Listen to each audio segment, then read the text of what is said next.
Debunking Dawkins, A Christian Response. Dr. Samuel James. Introduction. In recent years, few voices have been as influential in the debate over the existence of God and the value of religion as Richard Dawkins. A distinguished biologist, Dawkins has used his scientific acumen to critique religious faith in works such as The God Delusion. But it is necessary to ask, does Dawkins present an unassailable argument? Is faith truly the delusion he claims it to be? In Debunking Dawkins, A Christian Response, we seek to answer these questions and offer a thoughtful, reasoned counterargument to the claims of Dawkins and the new atheism. Chapter by chapter, we will dissect Dawkins' assertions, analyze his logic, and consider the evidence he presents.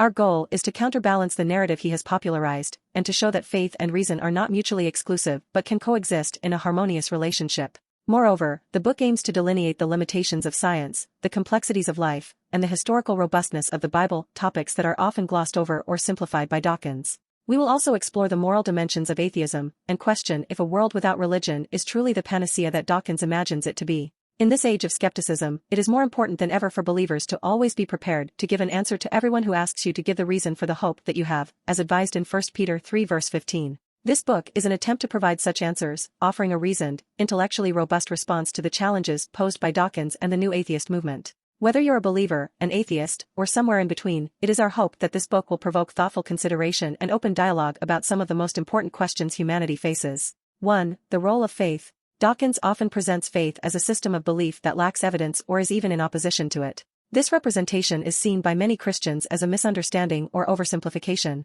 A thoughtful Christian response would involve elaborating on the types of faith: evidential faith based on observable phenomena and historical events, and relational faith based on personal experience or revelation. The importance of faith as a complement to reason rather than an opposition to it would be emphasized. 2. The limits of science. Dawkins, a scientist by training, leans heavily on the scientific method as the only or superior way to gain knowledge or truth. A Christian rebuttal would point out that while science is powerful for understanding the natural world, it has limitations. Questions of meaning, purpose, morality, and spirituality often lie outside the purview of scientific inquiry. Moreover, science itself is based on certain unprovable assumptions, like the uniformity of natural laws, which can be argued to be underpinned by a theistic worldview. 3. Morality and atheism. Dawkins argues that morality does not need to be rooted in religious belief and that secular morality can offer a superior ethical framework. A Christian response would delve into the foundation of morality, questioning whether atheistic frameworks provide an objective basis for ethics. It would also explore the moral teachings of Christianity, illustrating how they have positively influenced societies and individual lives.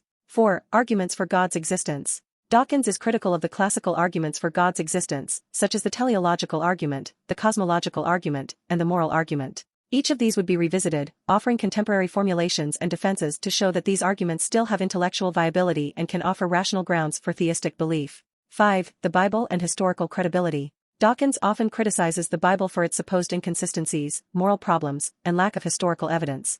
A Christian response would aim to provide context, interpretation, and supporting evidence to show that the Bible is not only internally coherent but also historically robust. Particular attention would be paid to the person and work of Jesus Christ, including evidence for his resurrection. 6. The problem of evil. One of Dawkins' major arguments against God's existence is the presence of suffering and evil in the world. The Christian response would involve theodicy, explaining various Christian understandings of why a good and omnipotent God would permit evil and suffering, ranging from free will defenses to soul-making theodicies. 7. Faith in public life. Dawkins argues that religious beliefs should not influence public policy or education. The Christian counterargument would discuss the role of religious principles in the formation of moral and ethical guidelines in society, pointing out that separating faith from public life entirely could have its own sets of issues.